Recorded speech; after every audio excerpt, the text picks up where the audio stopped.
Fala pessoal, estamos de volta com mais um react aqui no canal e dessa vez vamos ver uma das grandes passagens do Pofechô Vanderlei Luxemburgo no futebol, né, que foi simplesmente Luxemburgo treinando o Real Madrid. Para você que é mais novo, mais nova e não lembra disso, vamos recordar aqui nesse belíssimo vídeo de Andrei Hitchcock, eu acho que é assim que fala o sobrenome dele, perdão Andrei, sou um grande fã do Andrei que faz vídeos maravilhosos, o principal deles que explodiu foi Wagner Mancini edita a própria Wikipédia, que foi confirmado pelo próprio Wagner Mancini esses dias participando do podcast Futeboteco, ele confirmou que ele editou porque tinha informações incorretas e a pessoa que está sendo citada tem mais facilidade para editar a informação. Ele foi editar, editou, só que daí voltaram para a edição errada. E aí depois parece que arrumaram de volta para versão correta, assim. Enfim, vale a pena ver o vídeo aí do Mancini edita a própria Wikipédia, que é maravilhoso. Tem aí no canal do Andrei, o Por Onde Andrei, né? Maravilhoso, faz grandiosos conteúdos, grande jornalista, o Andrei. E sem mais delongas, né? Sem mais elogios aqui a esse cara, vamos pedir aí para vocês se inscreverem no canal, para compartilharem o vídeo para as pessoas, se vocês gostarem, comentarem aí que vídeo que você quer que a gente reaja aí, que react de qualquer coisa relacionada ao esporte que você quer que a gente acompanhe aqui, ou relacionado à fotografia também, pode mandar aí nos comentários. Então, sem mais delongas, sem mais demoras, vamos assistir aqui a incrível passagem de Vanderlei Luxemburgo pelo Real Madrid. Simplesmente Vanderlei Luxemburgo no Real Madrid. Eu fiz uma coisa que eu não fazia há muitos anos. Comprei um DVD.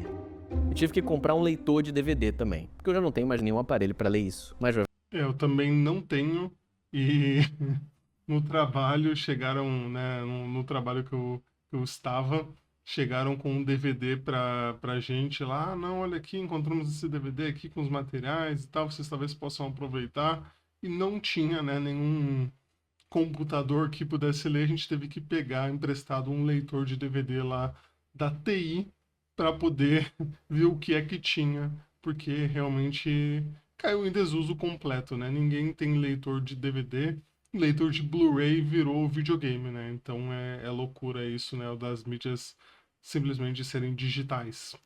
vai valer a pena.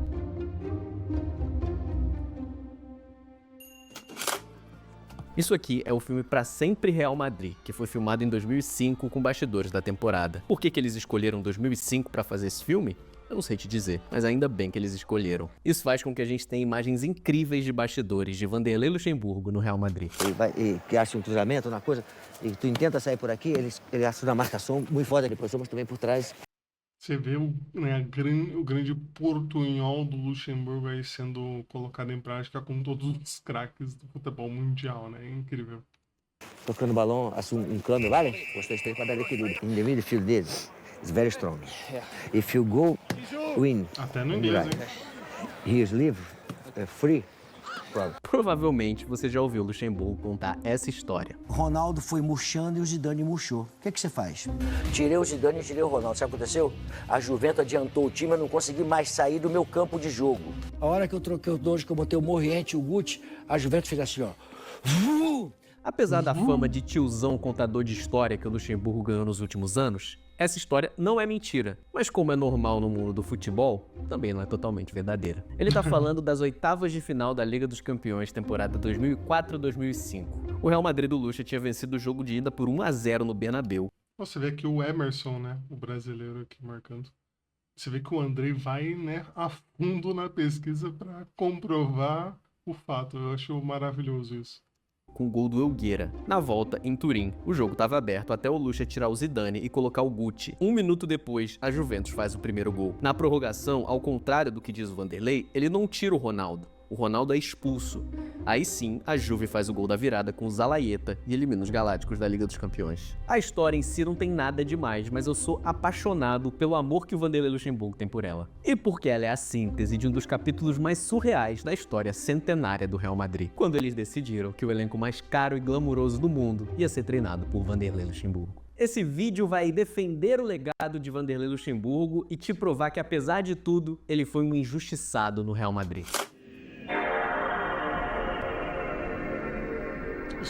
Isso aqui me dá uma agonia de quando não carregava direito e entrava na outra tela, que é uma loucura. Eu tenho trauma com essa entrada, esse começo de inicialização do PlayStation.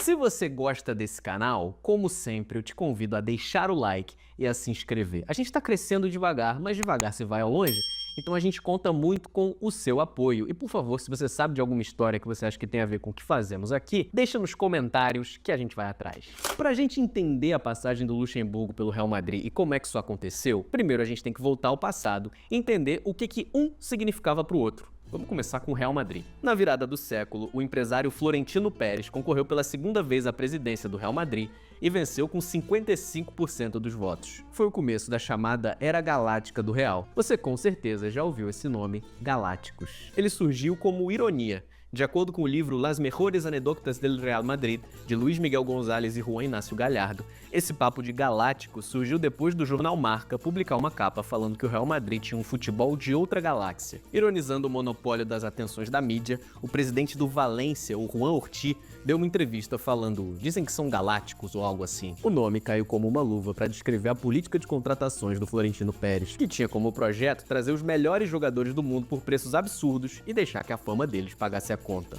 A política também ficou conhecida como Zidanes e Pavones, porque o time acabava mesclando estrelas milionárias como Zidane com jovens da base como o zagueiro Francisco Pavón. Figo e Zidane foram os dois primeiros. E a gente vê que o Real Madrid Galáctico não ganhou quase nada, assim, não teve o impacto das contratações que trouxeram, né, que o Florentino Pérez trouxe. A gente vê meio, mais ou menos, né, não chegou na mesma dimensão, assim, quando o PSG trouxe, né, o Mbappé, Messi, Neymar e tal, ficou aquela coisa, nossa, esse time tantas estrelas juntas e não aconteceu nada, né? Não ganharam nada, né? Talvez um campeonato francês ali para eles que é igual a nada, né? A gente não pode considerar como nada num cenário tão grande assim. Então, esse Real Madrid também é a mesma coisa assim e, né, tantas estrelas, você viu ali os valores que já eram altíssimos, né? Começaram a inflacionar legal ali, mais de 100 milhões de euros para as contratações, né?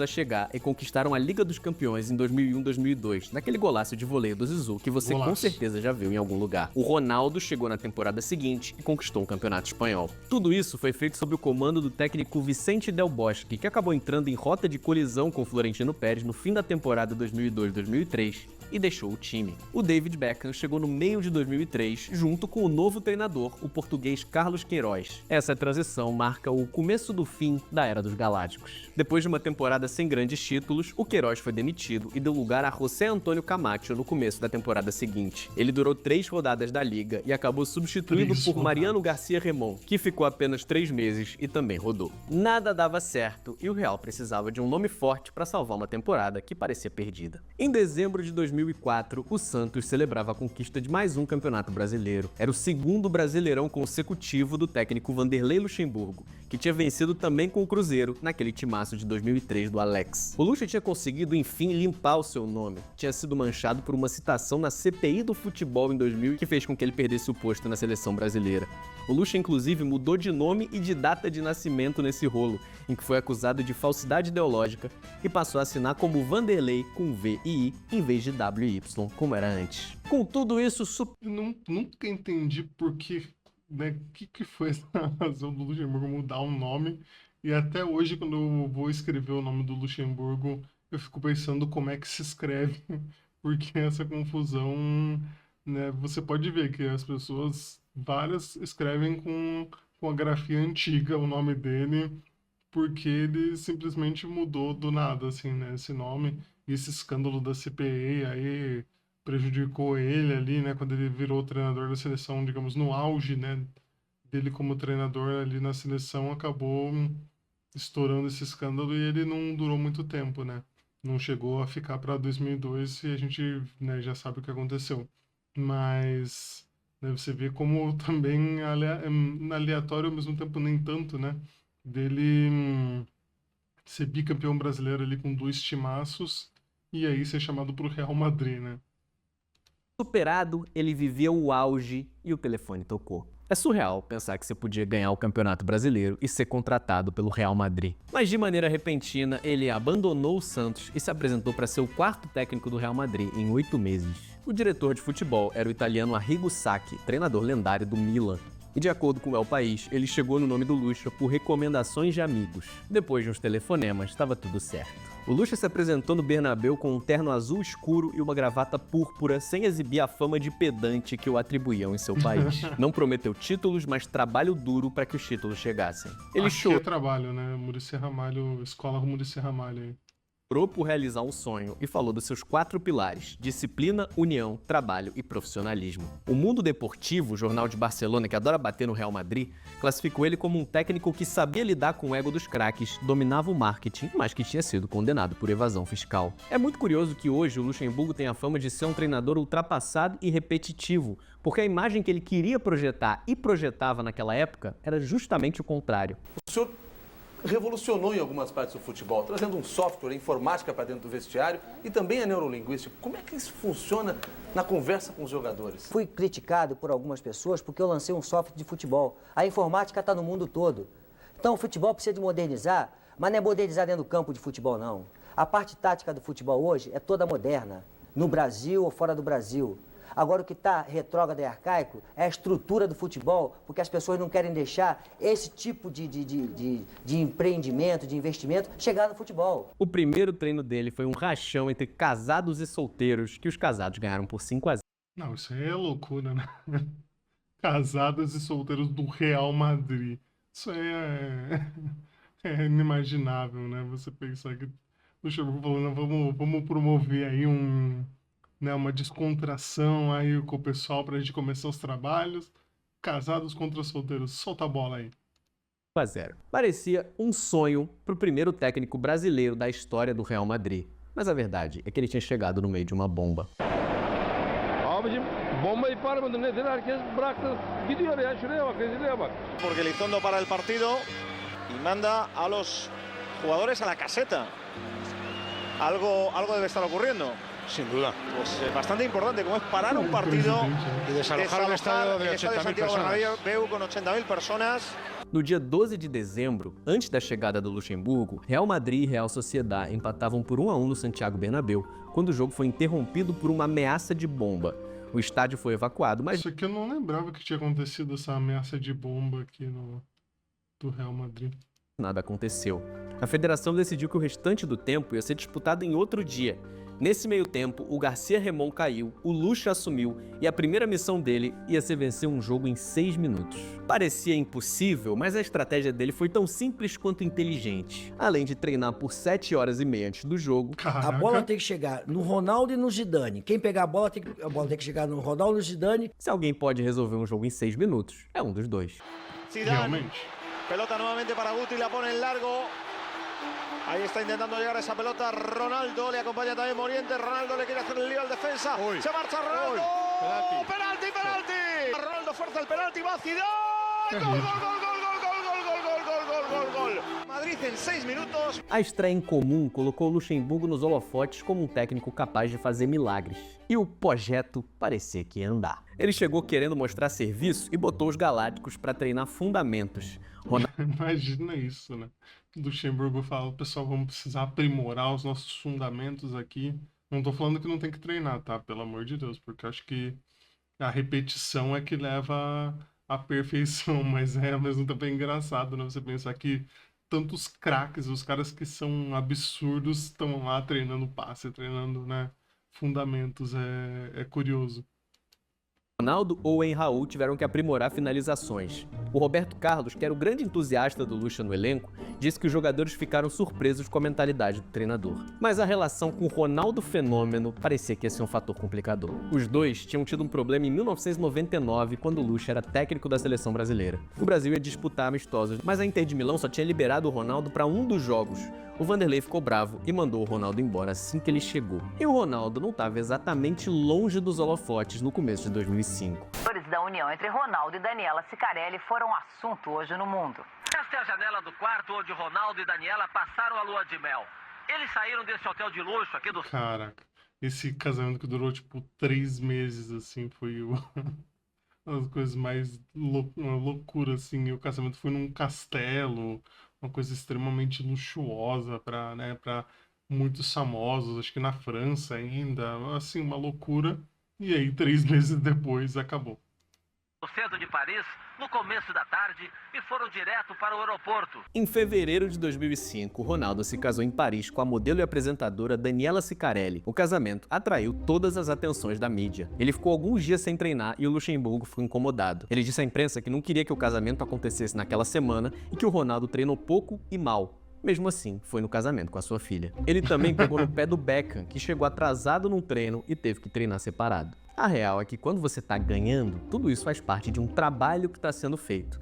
E o Lucha começou ganhando. No primeiro jogo dele de 90 minutos, foi inclusive o Ronaldo quem decidiu com 2 gols contra o Atlético de Madrid. A primeira decepção veio quando o Real acabou eliminado da Copa do Rei por um empate contra o Valladolid. E quando ele finalmente perdeu um jogo pro Atlético Bilbao, logo depois do casamento do Ronaldo, o destaque foi pro fim de uma invencibilidade de 10 partidas. Com o avassalador Barcelona de Ronaldinho Gaúcho como oponente no Campeonato Espanhol, as fichas estavam na Liga dos Campeões. A estreia do Luxemburgo na competição ia ser contra a Juventus, nas oitavas de final. Justamente o confronto daquela história que ele repete praticamente todo dia. A hora que eu troquei os dois, que eu botei o Moriente e o Guti, a Juventus fez assim, ó.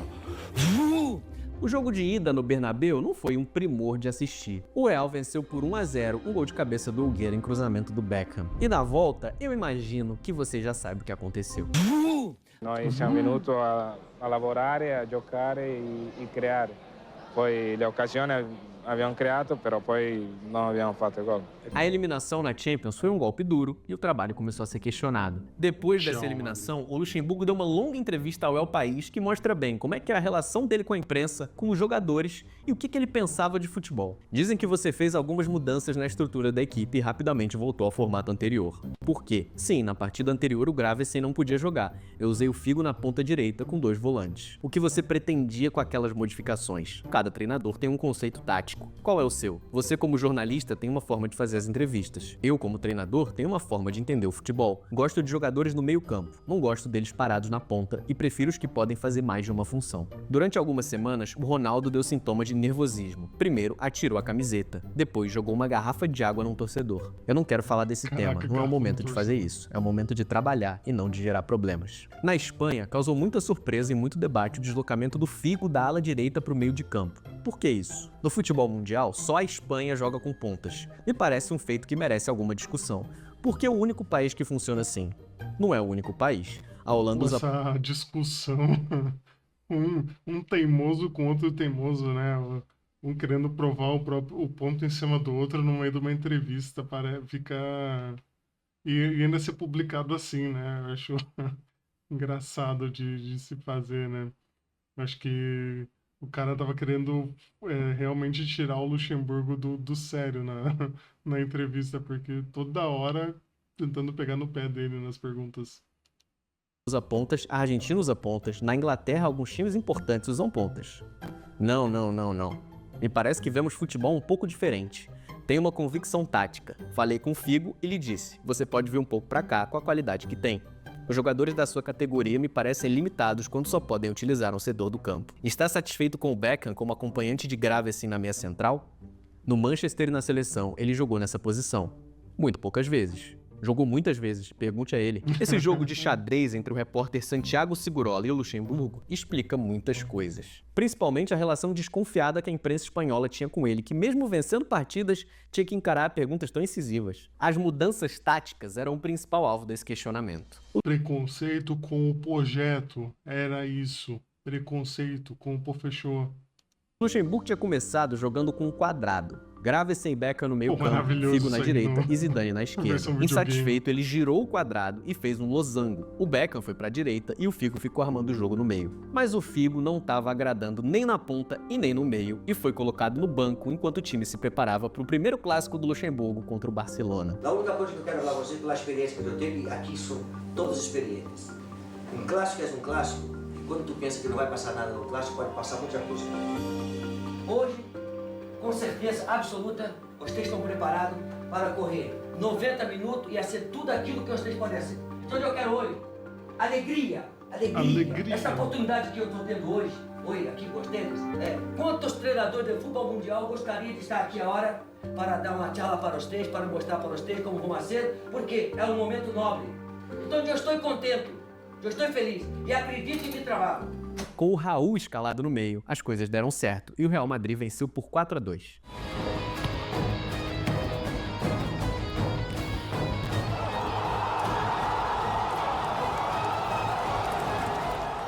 Foi o começo do fim da relação entre o Luxemburgo e o seu camisa 10. O Figo não foi escalado de titular em mais nenhuma partida na temporada, começou a reclamar na imprensa e teve resposta pela própria imprensa. Figo disse que não tem diálogo comigo, mas tínhamos e não havia problema. Mas paramos de ter depois que eu tirei ele do time e nunca mais me cumprimentou. Não me dá nem bom dia, nem boa noite. Mas tá tudo bem. O Figo viu do banco o Real Madrid terminar o Campeonato Espanhol na segunda posição, 4 pontos atrás do Barcelona. Um mês depois, o Real se reapresentou para uma pré-temporada que era a cara do Florentino Pérez. A Real Madrid World Tour 2005 começou nos Estados Unidos, onde eles ganharam de Chivas, Los Angeles Galaxy e Beijing Guan. Contra os chineses, o Figo marcou o gol da vitória de pênalti e voltou a reclamar publicamente. Não gosto de saber que não sou a primeira nem a segunda opção do treinador para a posição. Depois, o Real partiu para o Japão, onde tomou um 3-0 do Tóquio Verde, com direito a um gol de Washington Coração Valente. Depois disso, Tailândia, Áustria e Hungria, até encerrar a pré-temporada no Bernabéu, contra um time de All-Stars da MLS, o campeonato dos Estados Unidos. Nossa, imagina o que era o time de All-Stars da MLS nesse ano, né? De 2005, 2006 ali. Meu Deus do céu. Esse último, ele testou uma pequena traquitana tecnológica dessas que eram a cara do Luxemburgo do começo do século. Capitão do time, o Raul jogou com fone de ouvido recebendo instruções. O Luxa já tinha feito isso com o Ricardinho. Ele disse que não sabia se isso ia ser aprovado no Campeonato Espanhol. Imagina jogar 90 minutos com o Luxemburgo falando portunhol na sua orelha. Belete tá passando muito, agora você apoia um pouquinho nas costas do Belete aqui, você jogando um pouquinho assim nas costas do Belete. Não, um pouquinho aqui na espalda do Belete. Aqui um pouquinho só. O árbitro do jogo teve que se explicar na FIFA e disse que nem sabia que isso tinha rolado no jogo. O presidente da UEFA na época, o Lennart Johansson, se disse totalmente contrário e chamou o fone de ouvido de bobagem. O Luxemburgo defendeu a inovação e criticou a cabeça pequena de quem era contra. As pessoas às vezes te criticam por fazer, não param pra pensar. Eu usei de exemplo os árbitros, que agora tem um sensor que avisa ele dos impedimentos. Creio que alguns acham que eu vou usar o fone de ouvido pra narrar a partida no ouvido do jogador. Agora toca pra esse, dribla, marca o atacante, chuta. Eu não vou narrar o jogo pelo fone. Ele solicitou a autorização da FIFA, mas não deixaram o professor trabalhar. Quem perdeu foi o futebol. A Inter de Milão aproveitou a janela de verão e levou o insatisfeito Figo pra lá. A chegada do Robinho, que nessa época era apenas um promissor jogador de futebol e não um criminoso, tirou espaço do Owen e ele também pulou fora. Júlio Batista e Sérgio Ramos chegaram do Sevilha e o Cicinho do São Paulo. Sem fone de ouvido, o Real começou a segunda temporada do Luxemburgo com uma sequência de derrotas. O novo time oscilava muito e ele começou a ser muito criticado com belos trocadilhos após uma derrota por 3-0 para o Lyon na Liga dos Campeões. O pessoal pegava muito no pé do tal do quadrado mágico dele. O Miguel Ángel Lotina, técnico do Espanhol, chegou a dizer que o Luxa tinha escolhido o pior país do mundo para aplicar sua teoria, já que todo mundo na Espanha gostava de jogar com pontas. Contra o Espanhol, inclusive, teve uma polêmica. O Real pediu a anulação da partida, uma derrota por 1-0, alegando que o árbitro apitou antes da finalização do gol do Espanhol. O que parece muito ser verdade, mas não deu em nada.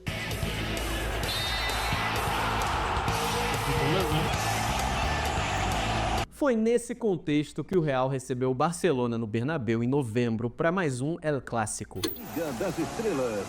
Se existe uma receita para se consagrar como o melhor jogador do mundo, essa receita é brilhar no grande clássico da Espanha, Real Madrid e Barcelona.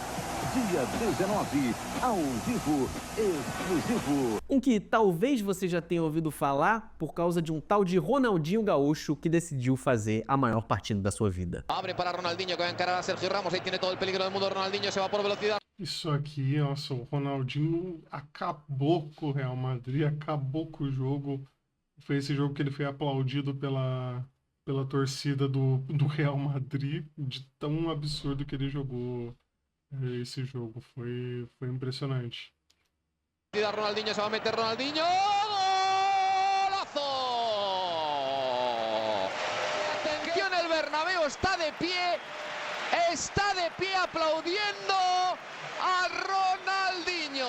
Depois do clássico, como se não bastasse a derrota, o Luxemburgo ainda teve que administrar outra confusão. Em entrevista ao jornalista Milton Neves, o auxiliar dele, o Paulo Campos, disse que o Guti tinha fingido uma lesão para não jogar contra o Barcelona. Os caras pipocaram, ele disse. O Luxa ficou maluco quando soube da entrevista, levou as mãos à cabeça e disse: mas como é possível? O Guti se colocou à disposição para perdoar e a situação foi contornada com panos quentes. Todo esse caldeirão de críticas culminou no fim da passagem do Luxemburgo pelo Real Madrid, que não veio com uma derrota, mas com uma substituição. Minuto 40.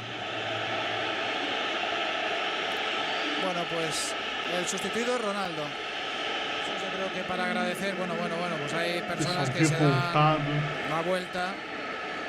Nós tínhamos perdido o Beckham no primeiro tempo com 23 minutos expulso contra o Getafe. E aos 43 ou 44 do segundo tempo eu tirei o Ronaldo e fechei o time, e a torcida não gostou porque lá bota o time para trás e o nego bota aquele lencinho. E isso é uma ofensa para os Real Madrid, a torcida fazer isso aí. E o presidente me questionou: não, mister, por que, lá chama de mister, por que o senhor fez isso aqui? Peraí, presidente, já tinha acabado o jogo, estou com um jogador a menos, já queria, para mim já acabou, fura a bola e acabou o jogo. Ah, mas aqui em Madrid eu não estamos acostumados com isso, presidente. Nós estamos acostumados, estou acostumado com o futebol, pô. Eu quero. Eu concordo com o Luxemburgo. Bola pro mato que o jogo é de campeonato. Tá com um a menos, pode sofrer pressão.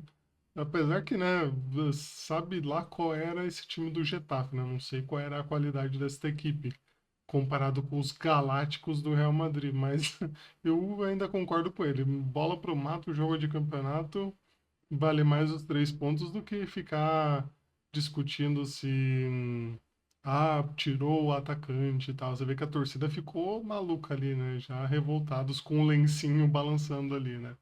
Mas enfim, é doideira.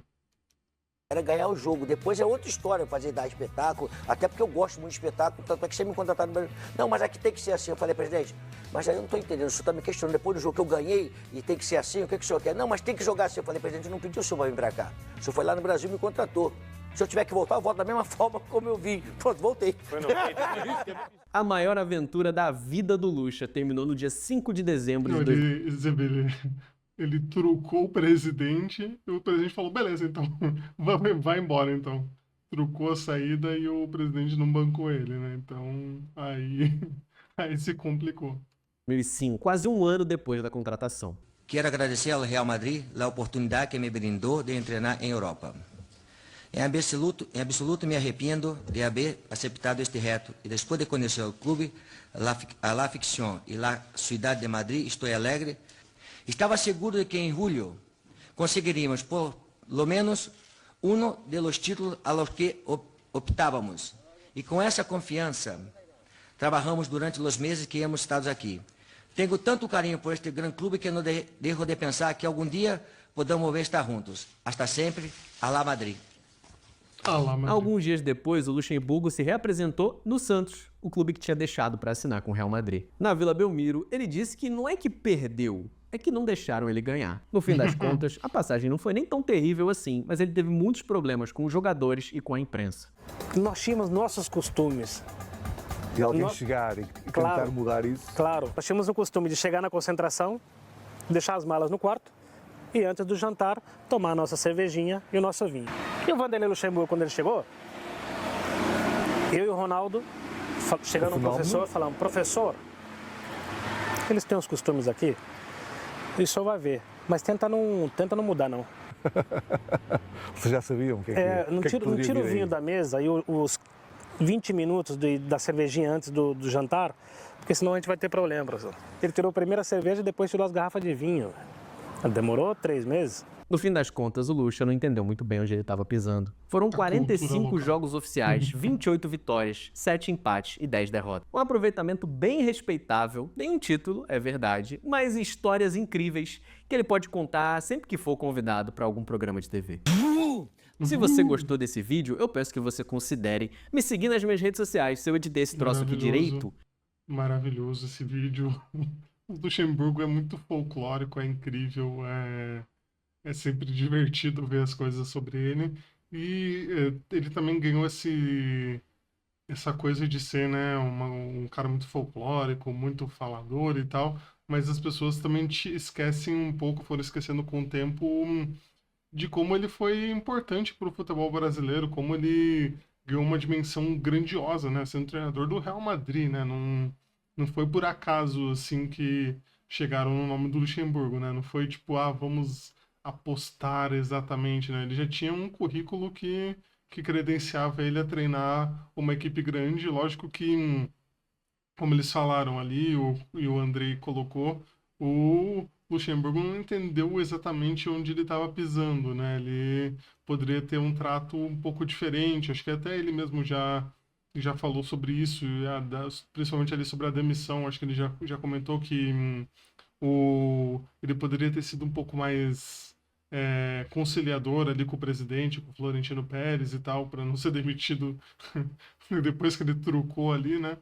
Mas é uma passagem muito legal e que a gente vê como até hoje, né? Só teve, acho que o Felipão indo para o Chelsea, assim, de times de maior expressão, e eu não lembro agora se tivemos outro, né? Brasileiro de destaque, porque a gente perdeu muito o prestígio dos treinadores e, né, tem outros problemas aí em torno da formação dos treinadores brasileiros, mas, enfim, vale aí o conteúdo sobre o Luxemburgo e também acompanhar aí o canal do Andrei, que é incrível, é sensacional. Ele não lança vídeos tão frequentes, mas vale a pena vocês seguirem, compartilharem e assistirem, porque ele sempre tem coisa legal lançando quando ele consegue lançar. Então é isso, pessoal. Queria agradecer a vocês que acompanharam o vídeo aqui até o final. Também pedir para vocês compartilharem, se inscreverem aqui no canal. Isso é muito importante para que a gente consiga crescer mais e mais, alcançar mais pessoas também. E também, né, deixar os seus comentários aí, se vocês gostaram, se vocês não gostaram, o que vocês querem que tenha de react aqui no canal também. E ficamos por aqui. Até uma próxima. Valeu, falou!